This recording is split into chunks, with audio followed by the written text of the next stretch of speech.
So, as a preliminary matter, I am Brian Collar and Chair of the Newbury Conservation Commission. Permit me to confirm that all members are present and can hear me.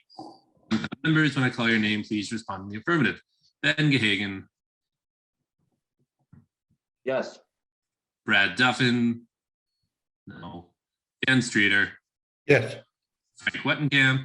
No. Mary Rimmer. Peter Pecos. Yes. And town staff, when I call your name, please respond in the affirmative. Samantha Holt. Yes. Thank you. Good catch on the mute.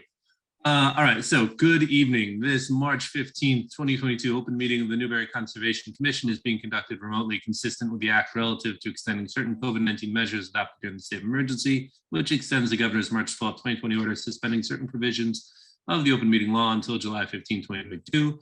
This order suspends the requirement of the open meeting law to have all meetings in a publicly accessible physical location and allows public bodies to meet entirely remotely so long as reasonable public access is afforded so that the public can follow along with the deliberations of the meeting. Please note that this meeting is being recorded and the attendees are participating by video and/or telephone conference, and the recording will be available on the Newbury Access YouTube channel. Meeting materials were provided to the commission members prior to the meeting for review and were posted to the Conservation Commission website for public access. Applicants or the representatives may be called upon to speak, and if needed, share information to the screen. Please state your intention to do so after being called. Before we turn to the first item on the agenda, permit me to cover some ground rules for effective and clear conduct of our business and to ensure accurate meeting minutes. I, as chair, will introduce each speaker on the agenda. After speakers conclude their remarks, I'll go down the list of commission members, inviting each by name to provide any comment, question, or motion. Please hold until your name is called. Further, for all attendees except commission members and staff, please remember to mute your computer or your phone, which is *6 if you're using a phone, when you are not speaking. Please remember to speak clearly and in a way that helps generate accurate minutes. Please be aware that video participants can see you and that you should take care not to screen share your computer.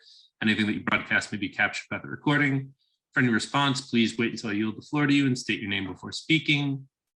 If commission members wish to engage in discussion with others, please do so through me. For public comment, there will be an opportunity for public comment and questions during public hearings. After commission members have spoken, we will afford the public an opportunity to comment and or ask questions as follows. Samantha will seek questions and comments through the Zoom's raise hand function. For video conference participants, to raise your hand, hover over the bottom of the Zoom window below the photo gallery and click on the yellow hand that appears. If you don't see a yellow hand, click on the participants button. A list of participants will open and display on the right. At the bottom of this participant area, you will see an option to click on the raise hand button. Please ensure your name is fully and correctly displayed on the participant list. For telephone participants, to raise your hand in a Zoom meeting, hit *9 on your phone keypad. We will then allow questions and comments from members of the public who have raised their hands in the order in which they're listed, which is determined by the order in which people click on the raise hand function. Each participant will be called on to provide his or her name and address and then ask a question or make a comment.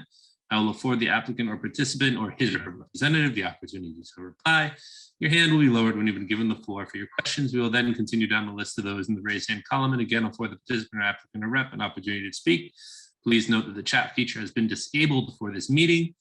Please also note that everyone is expected to conduct themselves in the same manner they would in an in-person meeting. Any disruption will be addressed once by the chair and should be acknowledged by the disruptor. Any further disruptions will result in complete removal from the meeting with no readmittance. Vulgar, obscene action or comment will result in immediate removal from the meeting with no readmittance. Finally, each vote taken in this meeting will be conducted by roll call vote. You do that all in one breath? I mean, like, I should like run Christmas tree auctions or something. This is good practice. Let me go over to my agenda. New agenda. Here we go. Revised 315. So first, I'm on the agenda. The minutes of March 1st. We were all here for that. Anybody want to kill time and vote on that? No? Okay, great. We'll save those for another time. So other business, Town of Newbury, Larkin Road, Parker River Dam, a presentation of future work proposed for the removal of the dam in the Parker River off of Larkin Road. Looks like Chris and Eric are on this one, so come on. Yep, I'll be recusing myself for this. Okay, have fun. Always. Good evening. I'm Eric Hutchins with the National Marine Fisheries Service. I guess across the bay from you. I'm down here in Rockport in my cellar right now. I'll let Chris introduce himself, then I'll give a little introduction beyond that. Hello, commissioners. My name is Chris Hirsch. I work for the Division of Ecological Restoration as a restoration specialist, and I am broadcasting here from sunny Salem, enjoying the last seconds of daylight we have now that it's daylight savings time. Well, super. I'm gonna, if you want, I'm gonna just lead in. I have a little bit more of the older history here, but Chris actually probably has more of the exciting new news than I have. But to give you a little bit of my background, and I'm still kicking around, going way back many years ago, probably, I think we're going back to right around 2000, that kind of range. The Larkin Mill Dam was identified locally and by regional partners as one of the potentially first dam removal projects to take place in the Northeast United States. Believe it or not, because I know my program, we were involved with some of the very first ones in Massachusetts and Maine. And a lot of effort went into this a number of years ago, working with Doug Packer and the Conservation Commission and local partners of the Parker River Wildlife Refuge and a little bit of everybody. And the National Marine Fisheries Service, through its community-based habitat restoration program, where we actually give funding, in this case, it was in collaboration with the Gulf of Maine Council, provided funding to the town of Newbury to implement a feasibility study. And that's all it was at that point, was a feasibility study. See what can be done here. Looks like a good option. We got a dam that's crumbling. We got infrastructure upstream. We'll take a peek at it. And I suspect most of you know, it languished for a number of years. And everybody's been trying to figure out how to get this project back on track, for lack of a better word. A few efforts have made over the years. I've met with Board of Selectmen. Obviously, I know Ben since he moved to town. I've been working with him. I work with DER, and at this point, I've worked on well over 100 dam removals since I worked on this one. And this was actually one of the very first I ever worked on. And so I'm happy to still be here and to help out however I can, in any way I can. It's my backyard a little bit, even though my whole region that I work in is the Gulf of Maine, even a little bit over New Brunswick and Nova Scotia. I'm well aware of the issues over the years, the politics, the technical issues, the ecological benefit. We've studied it quite well. I think at this point, even though he's recused himself, Ben knows him almost as good as anybody now, because he has immersed himself in that river more than anybody, and has truly worked with those fish on a very personal basis for many years now, and has a better understanding than anyone of the potential of the Parker River for diadromous fish restoration. I assume you all pretty well all know diadromous fish have been hammered northeast wide. Efforts are underway everywhere to restore these stocks any way we can. And this past year, in the infrastructure funding from the federal government, my agency, we received approximately, in the range of $1.7 billion to implement coastal resiliency and habitat restoration nationwide through a variety of different funding mechanisms. I've already been at least in touch with the town manager, and here tonight to just let you know that's out there floating as an option. I will leave it at that, because that's a little bit of my background, and I have stayed in tune with this project through that whole time frame, behind the scenes, in front of the Board of Selectmen, in the river. Every time I would do a trip to New Hampshire, I would always stop and do a fish count at that dam. And I will still do that this springtime. If I'm traveling by, I don't go 133, I go down Route 1A and I make it across, and I'll do a fish count just downstream at Central Street Dam. But Chris really has some of the good news that I think you're already aware of, but I plan on working with Mass DER, helping the town out in any way that I can, and that you decide to proceed. And potentially the town may or may not be applying to NOAA for funding. There's a lot of opportunities out there now, like never before. And the fact that you've got a fish run that almost every agency wants to be restored, you have a dam that's frankly falling apart, so it has a safety component, and it is immediately downstream of a Route 95 federal highway that actually we already know has some scour issues below it.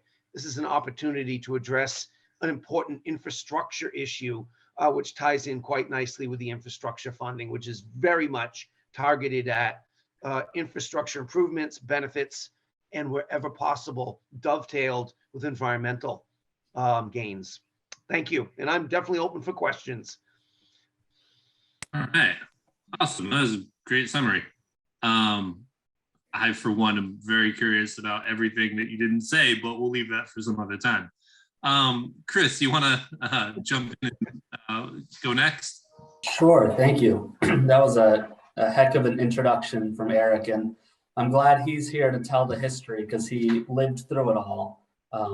And I'm certainly the newest member of the project team, having just joined several months ago. The reason that I'm here tonight is because the town of Newbury applied to our priority projects program, which is our competitive process by which we intake external projects to become project partners. So in 2021, Newbury applied and we reviewed it against many other applications that we received. And we decided that this project would be one of the 12 new priority projects for the year. And what that means, to be a priority project means sort of till death do us part. DER is in the trenches with you, trying to figure out any way to make the project possible and assist you in any way that we can to be successful and make sure that the project is successful, is done in a thoughtful and responsible way. Our forms of assistance come both financial and through technical assistance. DER brings a wealth of experience to the table. We've been a part of the project team for pretty much every major dam removal project that's occurred in Massachusetts over the last 20 years.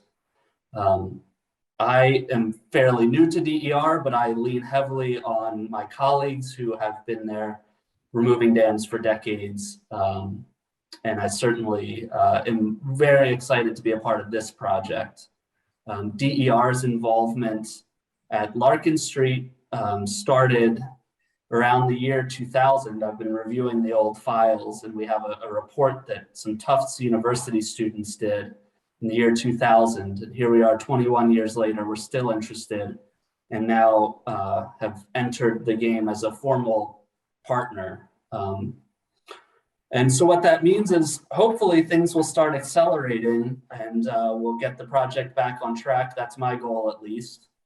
Over the next 4 months, we are going to have Gomez and Sullivan, which is the engineering firm that's both being hired by the town and DER to continue and update some of their feasibility work that they did back in 2007 and 2010.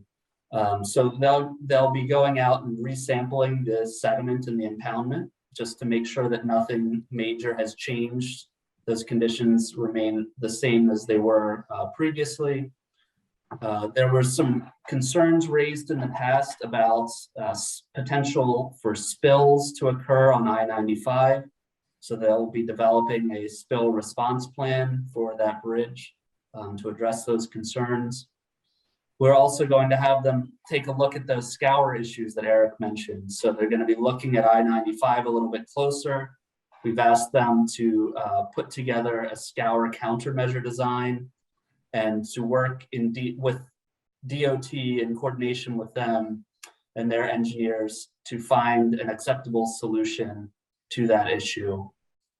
In addition to that bridge, we're going to be looking at potential for sediment impacts at the downstream bridge at Larkin Street, or Larkin Road, I should say, to make sure that any sediment released during the dam removal isn't going to impact the capacity of that culvert. In addition to that, which seems like quite a lot, but we're ambitious. We're going to be looking at fish passage issues at the USGS weir. You may be aware that USGS maintains a weir just upstream of I-95. We want to know if we remove the dam, are we going to create a new barrier at that weir? And if so, what can we do to address that to make sure that we're achieving our goal of free fish passage through the site? And finally, what we're planning to do is update our cultural resources assessment. So we have archaeological team of professional archaeologists that are going to go and evaluate the site. They had done this previously in 2010. At that time, the snuff building was still there. There were some other outbuildings on the site. A lot has changed since then, obviously. So we really want to update that so that we're making sure that all the cultural resources related items are current and reflect the current state of the site. And when I say year, I'm talking about the state fiscal year. We operate on the state fiscal year, which ends on June 30th. So we're hoping to achieve all of that this year, quote unquote, in the next 4 months. Some of those items may, depending on how they go, may spill over into future phases, but that's what we're hoping to accomplish. And then going on from there, we're hoping to take all of that information that we gathered from this feasibility phase, from prior feasibility phases, and work through a alternatives analysis and ultimately develop a design for what we see to be the preferred approach to achieve all of the goals that we're setting forth for this project. And we're hoping that will take us through next fiscal year and begin MIPA process. And then the following year, you'll probably see us again, hopefully once that design has been refined to the point where we can file an NOI with the Conservation Commission. So long as the rest of the project team supports it, I would push that we come before the Concom several times in between as those phases progress to keep you updated on the project, but that decision's ultimately not mine to make. But I think it's always helpful to have the local Conservation Commission for these types of projects sort of in the loop as things develop. And I feel like it's always a good thing for people to be more informed than less informed about these types of projects. So with that, that's sort of what I was hoping to say tonight. So I'm happy to answer any questions. I'm gonna let Pete go first for Q&A. Great. Hey, Eric and Chris, thanks for the presentation. It was very, very informative. Now, Eric, I just want to make sure I wrote the number down correctly. That was 1.7 B with a billion for this year for coastal restoration.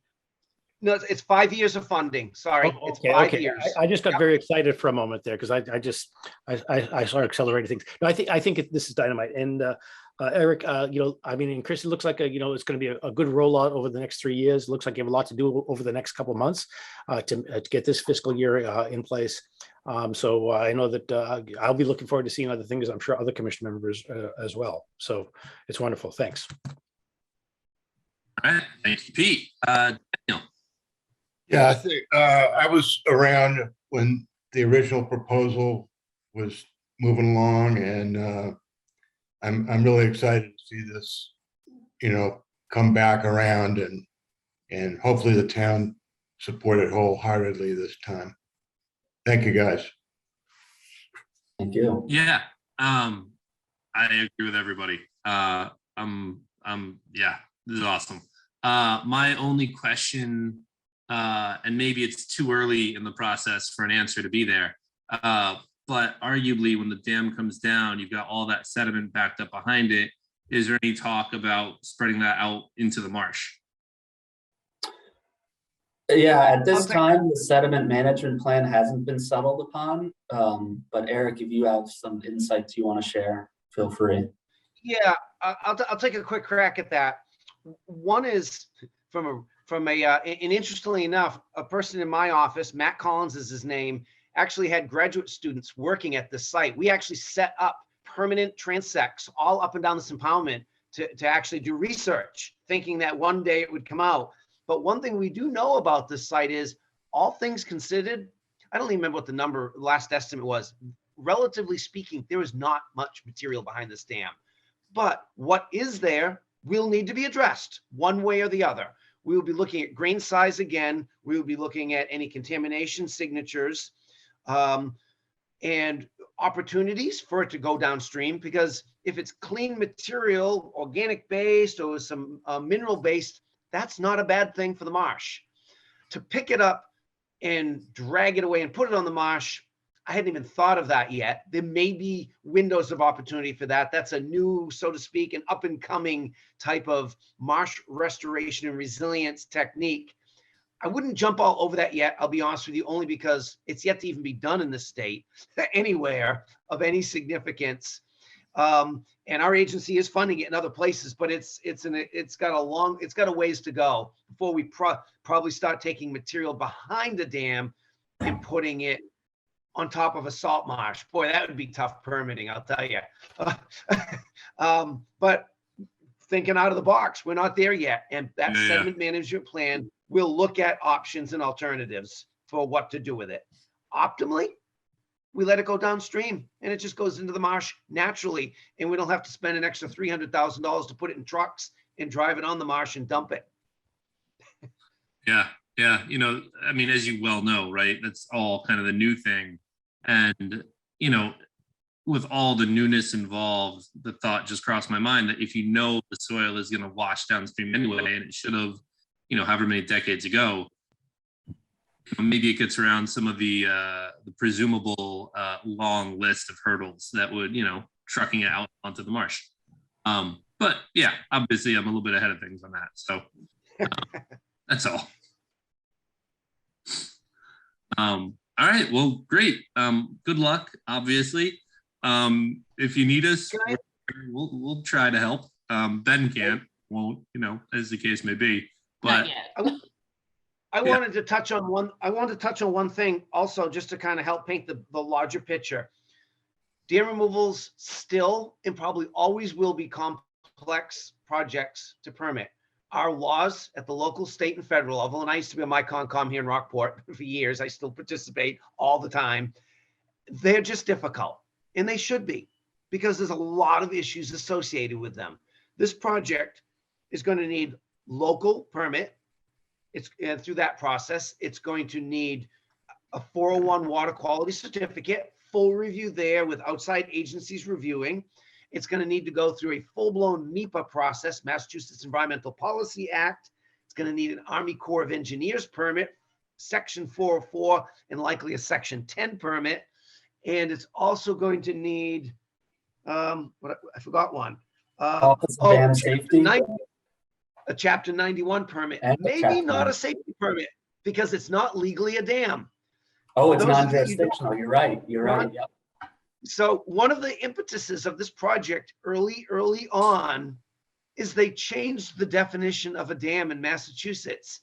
And someone made the case that this just fell below the threshold, which is kind of crazy, because some dams can be huge and threaten nothing. This one is relatively small, but you've got a federal highway bridge right up above it, and you've got a well intake, and you've got wetlands downstream. So those are subjective thresholds at times, but it will get a lot of public interest review. And as the town moves forward, and assuming the Concom will obviously have to have a transparency, but we're certainly hoping this is something wherein Concom's wear different hats, as you know. One is completely regulatory, the other is what you want is good for the environment. Is we, the agencies, will work with the town all the way through. When hits come up, we're going to be there one way or the other. Questions will come up, issues will come up, funding will come up to help address them. And I think this project, in all honesty, has a very good chance of going very smoothly, because there really is not a significant issue here. We never identified one, and we still don't have our fingers on one, but sometimes they just take time. I respect that. So in the unexpected realm, I know this has happened with other DR dam removals. Do you think there's another one in there buried? Oh, No. another dam behind it? Yeah. I wouldn't know the history well enough to say, but I sort of doubt it. Yeah, we actually did pretty detailed bathymetry and probing. And remember I said there's not actually a lot of sediment in here, and our probing would have likely picked up something.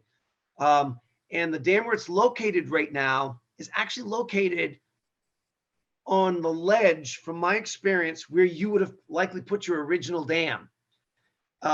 Because if you went further upstream or downstream, you actually wouldn't have gained additional head. Sometimes at a site, when you have the ability, like the small dam that first goes in the 1700s, and then you come back later and build a bigger one downstream or upstream, the site doesn't appear to have that potential. Because if you went downstream, you're actually just dropping because that ledge. And if you went upstream, you gain nothing because it's flat. So this is one of the sites I don't think, nor did we pick up any sign of it. Cool. Might be something. Everything easier. There might be. No, to back up on that, there's a fair chance that there was a dam prior to this one at that same location. So there might be some remnants of it in its footprint. That's not even, we just don't have good recorded information on, because dams would always get rebuilt, but likely that's the location the original one was built.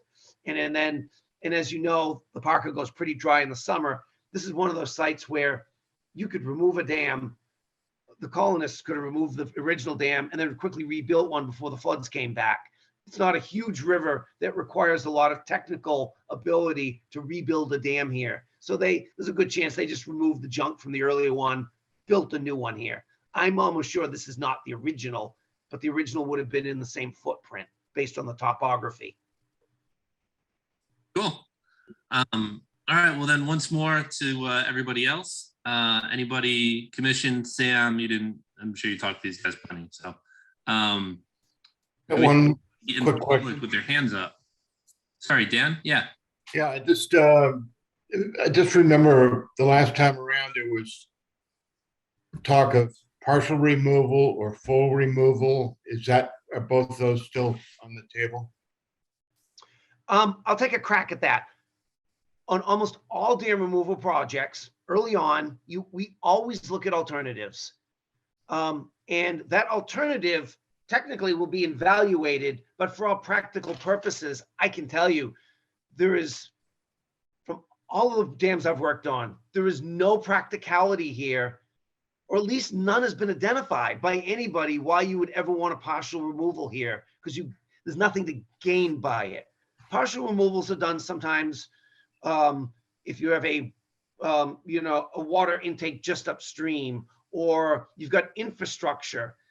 I've yet to hear any reason why at this site there would be anything to gain by a partial removal. It is such a small impoundment. Any partial removal, it's one of the smallest impoundments actually I've worked on. There wouldn't be anything left to begin with. Thanks. Now, partial would include the fair chance that some of the dam absolutely will stay in place for historical interpretation, because we don't have to remove it all to gain the proper hydraulics for the river.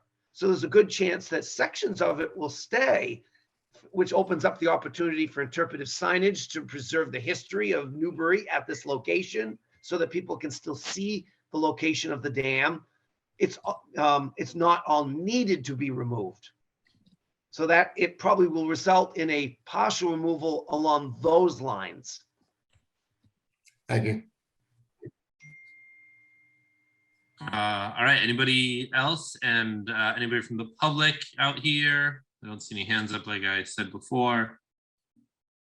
So, Chris, Eric, awesome. Thank you. Good luck. Okay. And, Thank you. Very much. yeah, we'll be here. Great. Have I'll a go good back night. to the Rockville Thank you, Board of guys. Selectmen meeting. Bye-bye.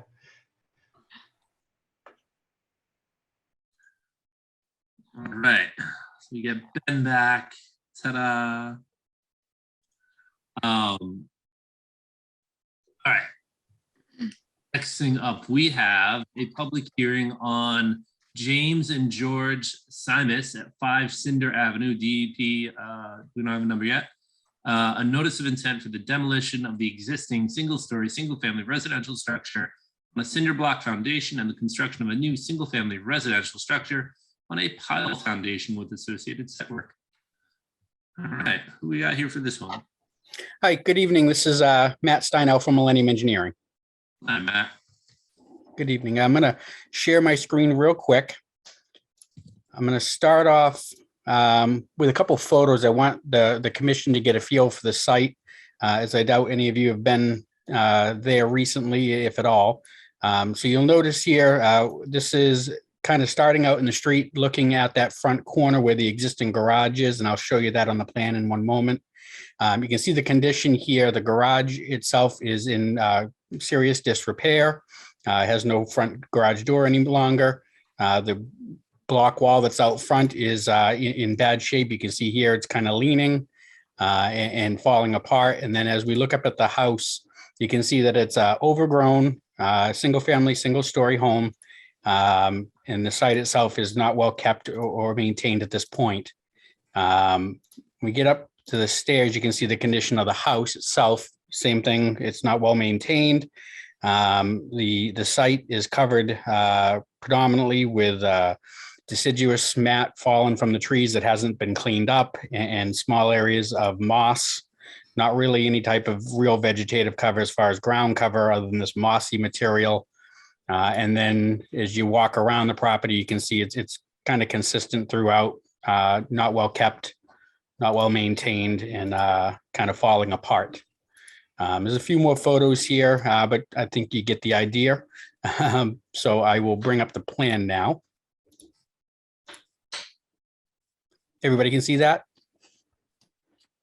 Yep. All right.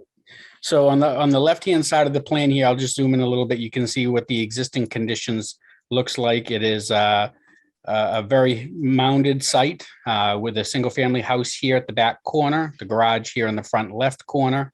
There are a small stand of overgrown vines and I think it's bittersweet and other material that's up here on that front corner, along with a set of stairs that come down to the street, and another set of stairs on this side that goes down to the neighbor's property. And the neighbor is across the street, also owns this property over here. This site did go before the zoning board recently for a finding and was issued an approval. So what we're proposing to do is there's little patches of brick and concrete kind of all over the place, a long concrete walkway that goes around the garage here. And we're proposing to remove all of this concrete and brick, to demolish the existing single-family home, to take down the garage to the foundation and remove a portion of the foundation, but to leave a portion of that foundation in.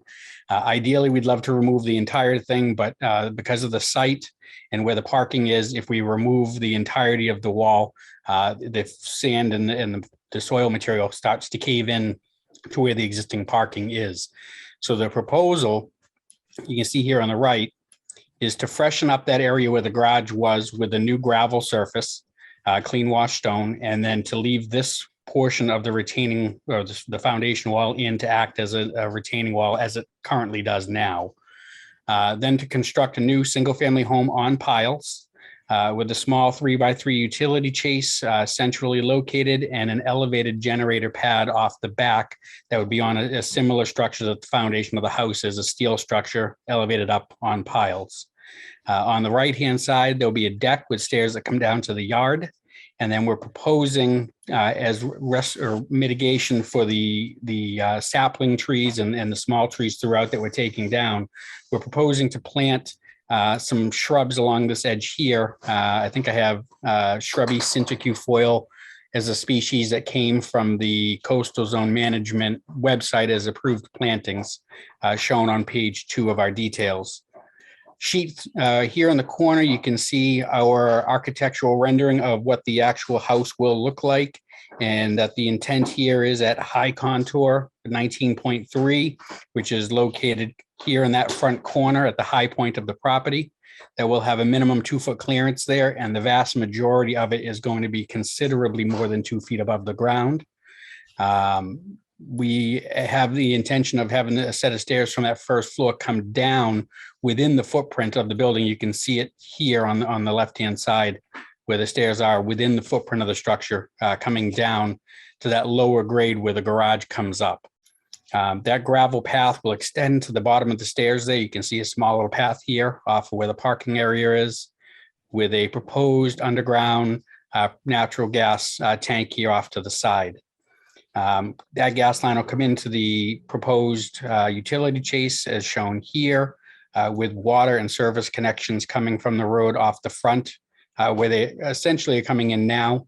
But we're proposing, because of the age of the building, that it's likely those utilities are undersized and could be damaged during demolition and construction, that we'd be bringing in new services to connect in anyways. When we had the site looked at, we looked at the various resource areas, and because we're on the island, we know right off the bat that we're on a coastal dune, Barrier Beach. And that was really it. There was no natural heritage area here. We did look at the flood area, even though the site is incredibly high. We wanted to make sure it wasn't mapped as a flood zone. And what we found is that we're on or within a Zone X area of minimal flooding, but adjacent to an AE elevation 13. And you can see on my plan here, the nice dark line here at the bottom that goes right around our site. And so the street side of that is in the flood hazard zone AE. It wraps around and it just passes our corner here. So essentially the driveway, the street, the neighbor's property, but this little hill that we're sitting on is obviously elevated so high that it's not really within the floodplain. Sheet 2, or I'm sorry, there is no sheet 2. I put it up here at the top of the plan. You can see these plant species and the information straight from Coastal Zone Management site. The intention here is to minimize all disturbances to vegetation to the extent that we believe is possible, but we do expect, that there may be some damage to the vegetative surface as they're doing demolition and installing the new piles. And so we're proposing any and all disturbed areas resulting from the removal of the existing building and all construction activities to be planted with this Pennsylvania sedge grass, which isn't as thick bristled as dune grass or beach grass, but it is an alternative species allowed in the coastal zone management. And it has the ability to be mowed a couple times a year. It doesn't grow like normal grass. You don't need to mow it weekly. I think it says in the description there 3 times a year is typical. So it would be an irregular maintenance schedule. That's pretty much the extent of what it is we're proposing. Rather than drag it out, I'll stop talking and answer any questions that you have. Okay, thank you. Let's keep up with what we did. Pete, you want to lead the charge on this one? Sure. Thanks very much for the presentation. I just want to understand. So 13 foot is where you're entering into the floodplain. Now, you're going to bury the propane tank? That's correct. So you'll notice on the detail we have here, Yeah. the square around it. Yeah. So that's typically some type of a tie down. Either they'll use a strap that will strap the tank to this pad that will hold it down. But again, it's underground. You've got the weight of the soil on top of it, the weight of the soil, the friction of the soil on the sides of it, and then the tie down straps. And they do this all the time. We have a note on here, note 11, you'll see as it's pointed here with the leader. And if I just shoot over to note 11, you'll see here that we basically say here that there needs to be buoyancy calculations shown that they won't float, and that's provided by the manufacturer of the tank, and that they'll provide adequate tie-down straps to ensure the tank does not float during flood situations. And our fire department's comfortable with that? It's standard. Yeah, they have to do that on all buried tanks. They have to provide those buoyancy calculations and tie-down straps. That's standard practice for any buried tank. Okay, cool. And then I just want to, if I understand correctly, the height of the building is at 18 foot or is it 19 foot? The bottom of the steel is at elevation 21.3. Okay. The high contour is 19.3. So that's a minimum 2 foot clearance at the high point. Yeah. And then the mean average grade is 16.67. So we've got in at least the average and in some areas 5+ feet of clearance under the building. And as you have that image, could you just extend it a little bit? Because I just wanted to see the mean height of the building. Oh, yes. Yep. So the height of the building is 34.68 feet, or 34 foot 8 1/8 is what the architect has. So the total mean roof height is 51.35. Okay. I'm set.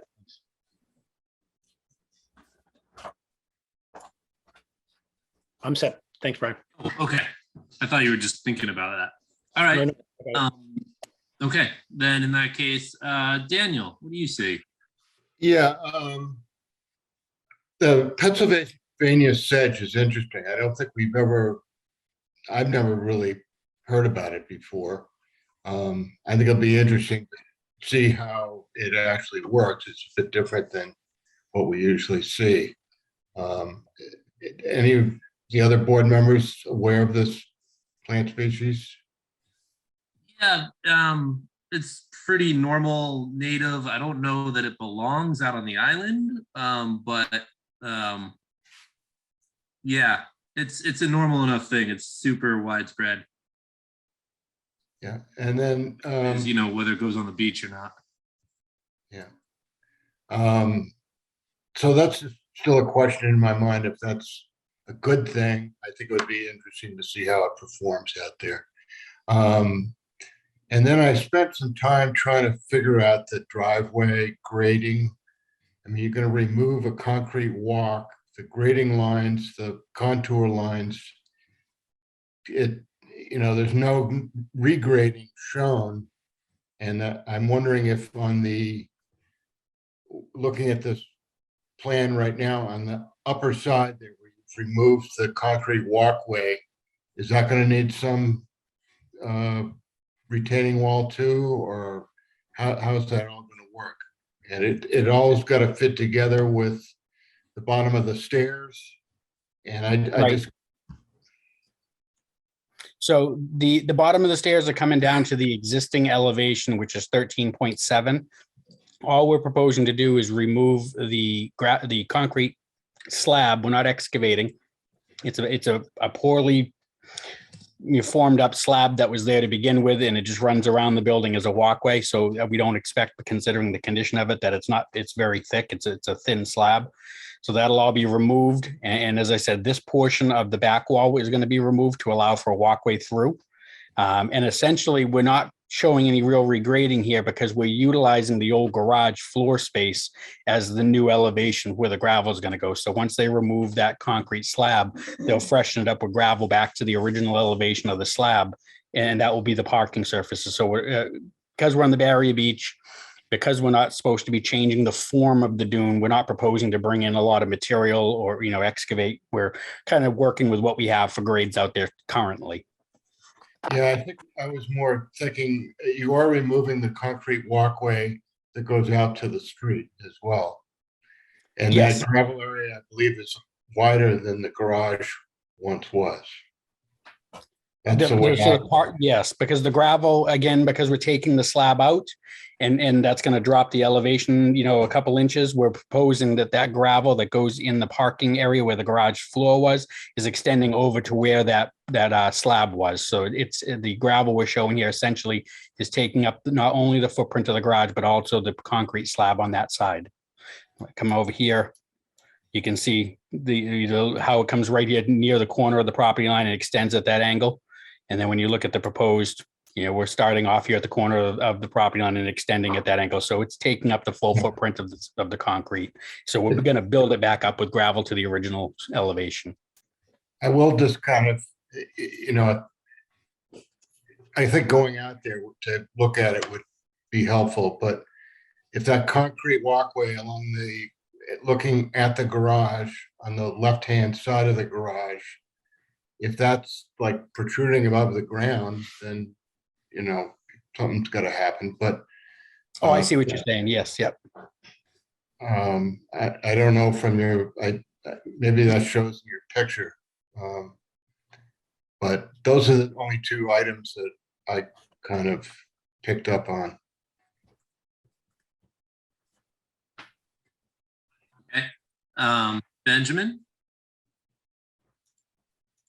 I don't have anything to add. I'm sure Mary was going to have some thoughts about this, and we don't have a DEP number yet. But I just looking at the FEMA map, it's amazing. It's like this little finger of X. Like it looks like Florida basically for like, three or four blocks, and then everything around it is V. So So that's probably the best photo I have, Dan. And if you're looking at the back, you know, there's a little bit of a rise there, about probably the thickness of one cinder block there. So there'll be a little bit of a transition, which will probably be made up with that gravel. Yeah, I mean, it's not a big difference, but you know, just the grading lines to not the grading, there are no grading lines, and because you explained why, but if you know, the existing grade lines kind of lead me to believe it's kind of tilted, but who cares if it's tilted, maybe.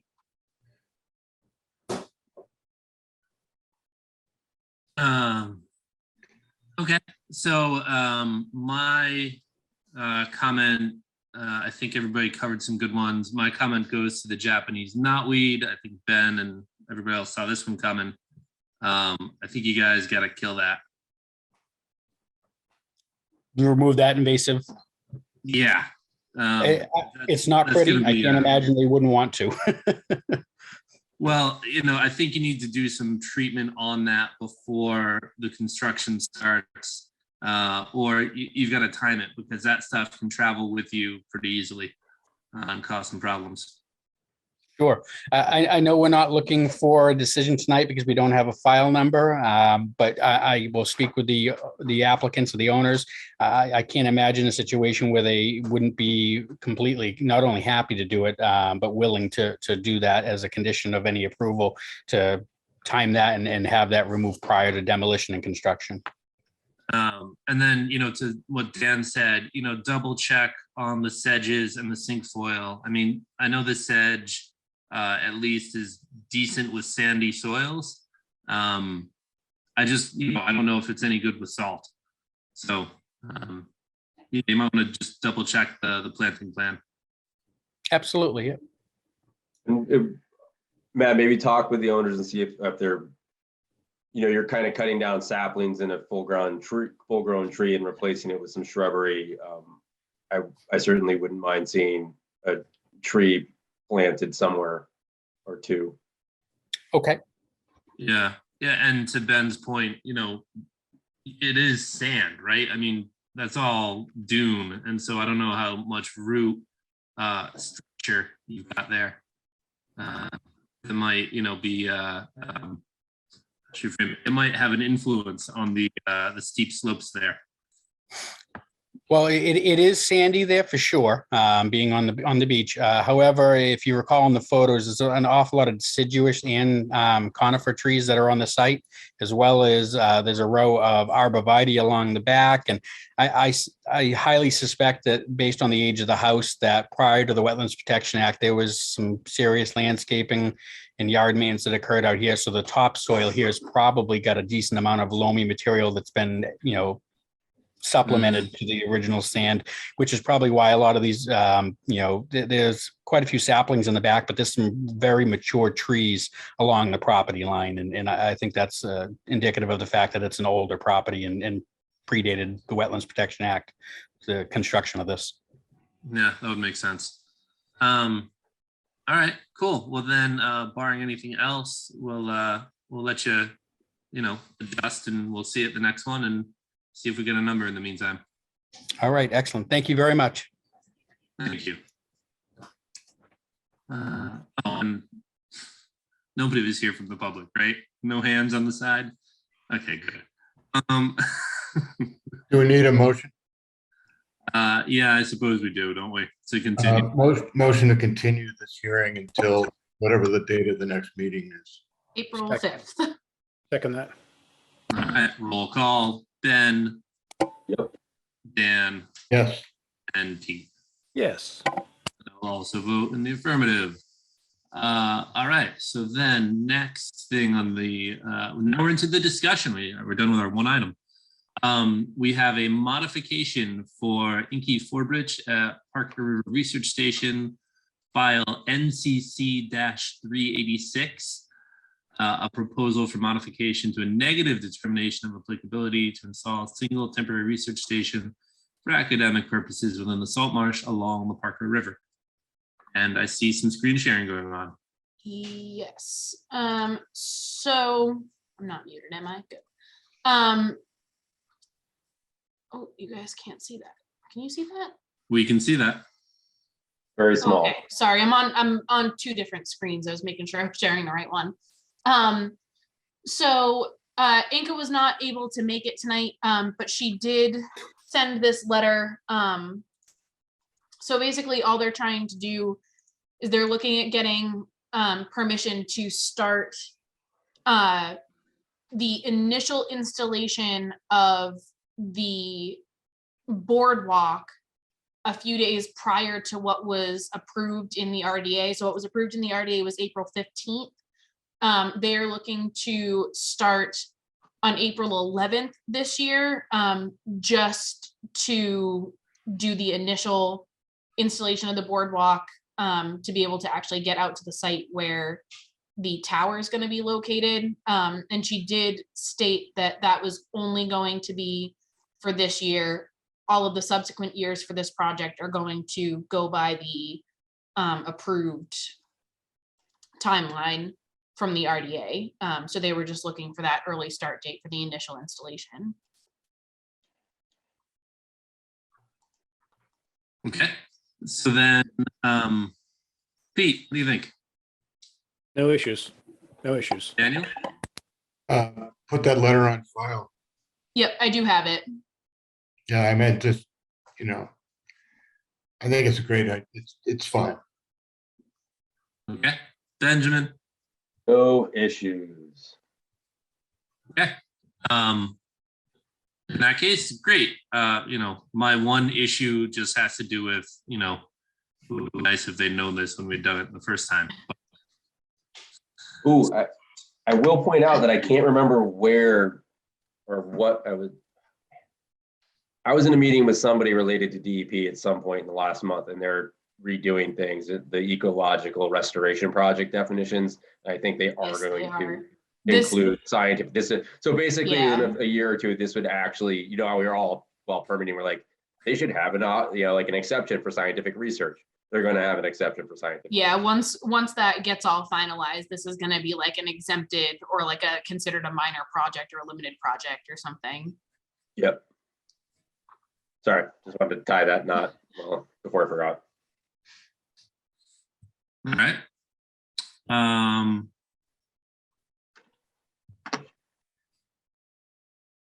Anything else? Anybody And else? I know that Mary was one of the, big askers of questions during the initial hearing process for this.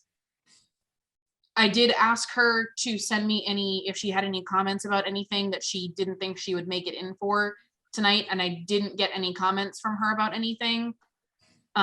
So I don't want to speak for her, but just so you guys know, I didn't get anything from her on any of the projects that are on the agenda for tonight, but this one included. Okay, thank you, Sam. All right, well then, I presume we need a motion on this one. Anybody want to?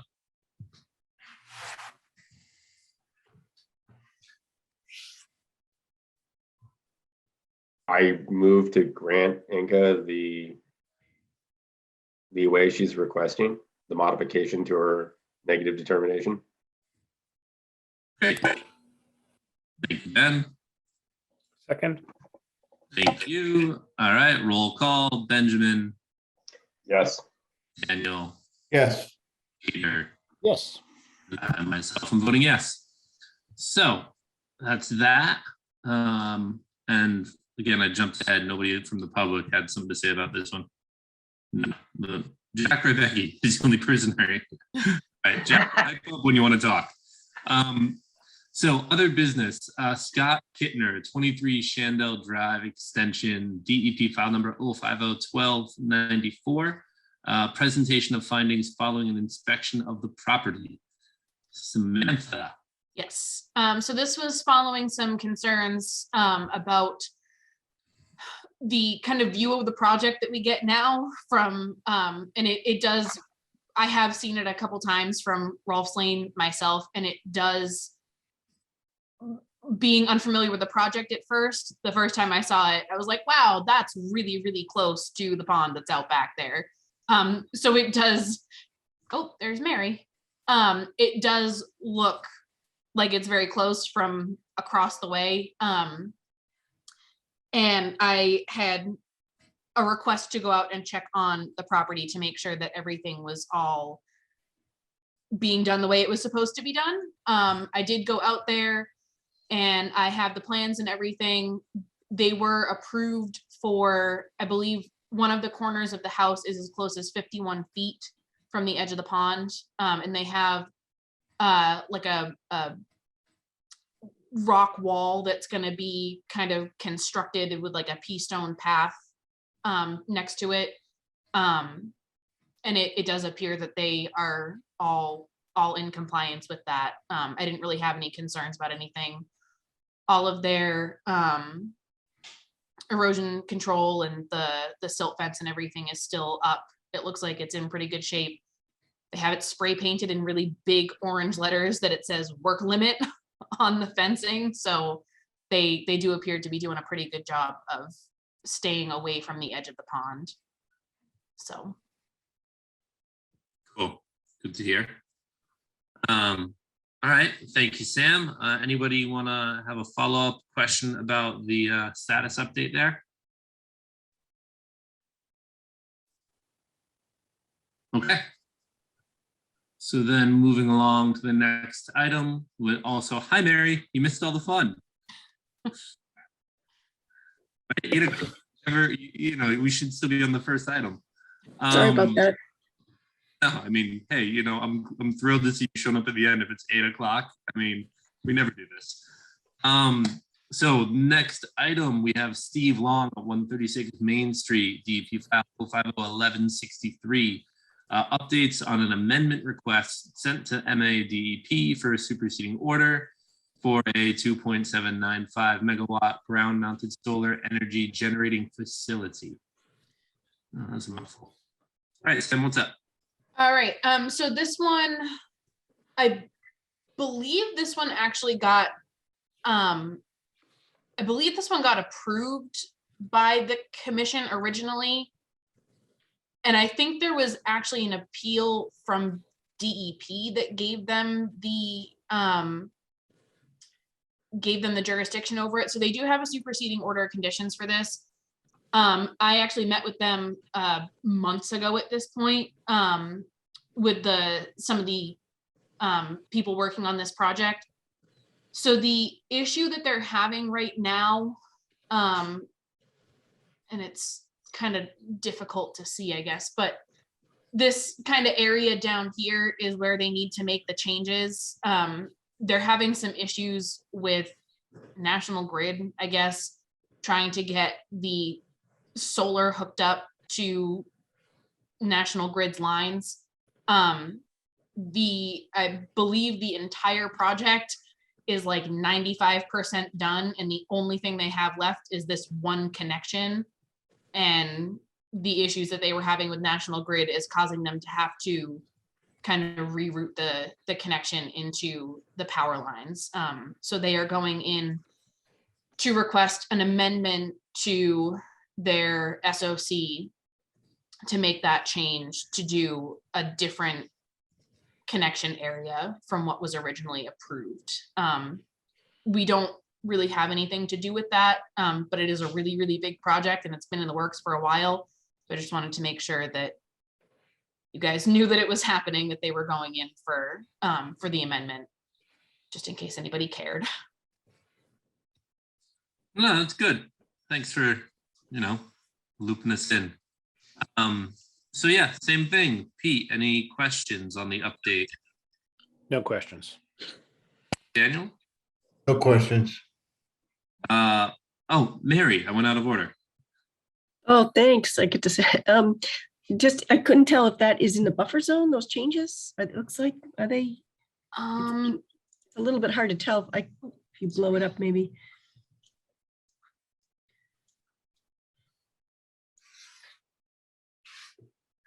So I believe It must be, some of it is, looks like some of it is in wetland and buffer zone. Looks like that's where crossing Yeah, is. And Okay.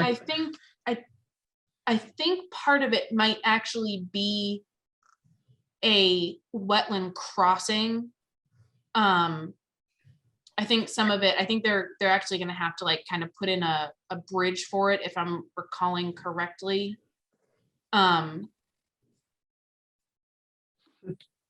The plans that I actually looked at when they came in were a little bit clearer than this, but yeah, it's kind of all surrounded by wetlands out there. I think they actually had, this was one of the ones that had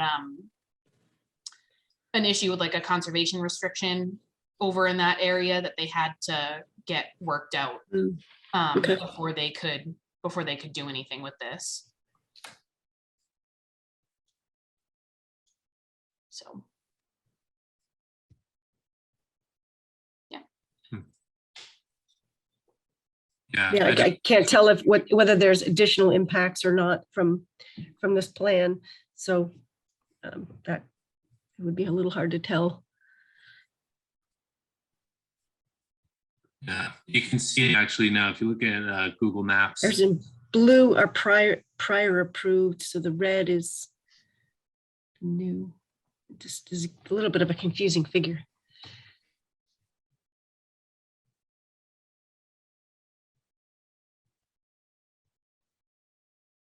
Anyway, it is out of our hands. So, I mean, unless we had comments that we wanted to offer to DEP. Yeah, and Mary, it's funny, but if you look at Google Maps, it's the solar array is there, and there appears to be a line of shadows that traces pretty closely to the line proposed. So there might actually be a path out there already. Mm-hmm. Okay. Which is interesting. Mm-hmm. All right. So then Benjamin, anything from your end? Nope, like Mary said, not anything we can do about it, and you can see everything on Google Maps already. So. Okay. Great. Well, then in that case, thank you for the update, Sam. And what's the next thing on our to-do? An update on the bylaw amendment conversation. You've got some scheduling to inform us about. Yes, yep. So I am still working on I'm doing some updates to the amendment draft itself, making some changes based off of the comments that we've gotten from town council, from you guys, from the public. So I'm doing some updates on the actual draft of the bylaw itself. And I'm also working on a draft of regulations. I'm putting a full regulation draft, so we're going to get like the whole thing all at once that I'm working on. I'm hoping that I will have that done by the middle to end of next week. We'll be able to send it out to you guys, and we can go through hopefully a round or two at least of comments from all of you on the updates to the drafts before we send it out to get posted on the website for public comment, which will hopefully be done by the end of the month, so that people have a couple of weeks to look over everything before our next special meeting for the bylaw workshop, which will be on April 19th via Zoom. An additional update on that, all of our meetings between now through the first meeting in July are all going to be on Zoom, because the emergency order did get extended to July 15th, which unfortunately is like 2 days before our second meeting in July. But as of right now, everything through the first meeting in July is all going to be on Zoom. Okay, cool. Any comments from anybody on that one? Just thank you, Sam, for staying on top of this and getting so much done. You're welcome. I'm having a weirdly good time doing it. I'm really feel like people are going to think that I'm nuts for saying that, but I'm actually kind of enjoying doing it. It's been very cool to write these. Yeah, yeah. I know what you mean. It's a weird process, but now you get it. All right. So then, Jack, I'm gonna call you out. What are you doing in here? What's on your mind? Why are you here?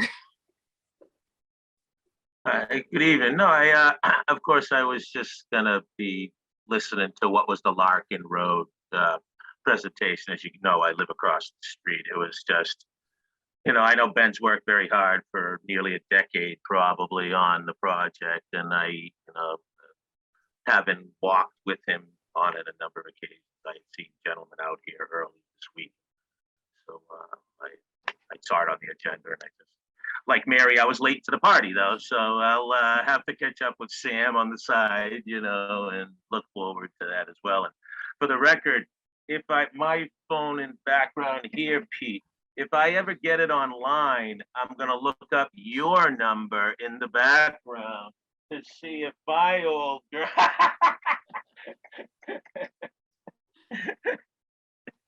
Anyway, very good. I appreciate all your work all the time. Looking out for Newbury Land's an important job responsibility, and I dig what you do. That's why I'm here. All right, cool. Thanks, Jack. All right. Do we want to circle back to the minutes real quick, or are we going to table that one for next time? Well, I don't know. Mary, did you look at the minutes? Nobody else seemed interested in talking about them, so. I'm afraid I did not take a look at the minutes. Yeah, then we'll just do them next time. All right. Speaking of July though, Brian, before we have an motion to adjourn, is that it? Are we done with all the? That is the list. This is a record. Yeah, okay. I've talked to at least Brian and Sam about this, but my appointment does end in July. And given everything going on in my life right now, I'm not going to ask to be reappointed. So if you all have somebody who you have in mind to fill my seat, I would encourage you to push that person to talk to and volunteer to So join the commission. for clarification, you don't have to be asked. I don't think you have to be asked. It sounds like there's people who just go and volunteer for this. Well, Ben, this is when we start telling jokes about filling your shoes, right? I mean, first of all, we've got to find someone willing to put their shoes on the wrong foot and backwards and then inside out. I don't know where those people live. They had to import me. I'm not even from here. There you go. Holland. That's where they make funny shoes. Funny feet go in funny shoes. Uncomfortable. So you will be missed, Ben. I'll miss y'all. Liar. You're going to love having your evenings back. I'll be coming in because once I don't have a conflict of interest, I'm sure you'll be seeing me a few times a year on that Larkin business. So. Cool. And Jack, I'll be seeing you. Fish Passage season's right here, man. Oh yeah, when do they start running? When do we? I won't stop for another 2 or 3 weeks, 3-4 weeks. They'll start opening probably good numbers. First wave somewhere around April 10th. All right. Always an exciting moment at the bridge here, Ben. Rest assured. Yep, I'm excited. Vernal pool season is upon us, and probably this weekend, warm, rainy, if we don't get snow, but it looks like more rain around here.